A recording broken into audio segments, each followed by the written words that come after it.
আমরা সম্পূর্ণরূপে এই ম্যাচে বিরাট কোহলির আগ্রাসনকে মিস করলাম।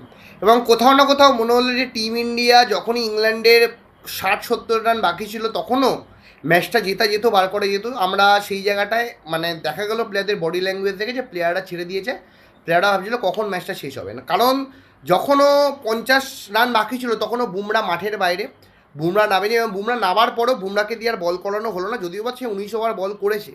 বাট কোথায় সেই আগ্রাসন গেল বিরাট কোহলির মতন, যখন বিরাট কোহলির আন্ডারে যখন 1-2 রান বাকি থাকতো টিম চেপে বসতো। দেখুন টেস্ট ক্রিকেটে এরকম হতেই পারে, ম্যাচ হারবো ঠিক আছে, বাট কোথাও না কোথাও এক্সপেকটেশন আমাদের প্রচুর ছিল হাই। তার কারণ এই প্লেয়াররাই দিয়েছে, কারণ এই প্লেয়াররা প্রথম দিন সেকেন্ড দিনে যা পারফরমেন্স করে, যা ব্যাট করেছে, আমাদের মধ্যে একটা আশা চলে এসেছিলো। বাট আশা চলে আসার পরেও সেই আশা হত হলাম আমরা। এবং কোথাও না কোথাও মনে হলো যে আমরা এই ম্যাচে জিততে পারতাম, আমরা ইংল্যান্ডকে দিয়ে দিলাম 371 রান লাস্ট দিনে। খুবই মুশকিল, সেটা সহজে ইংল্যান্ড চেস করে দিল।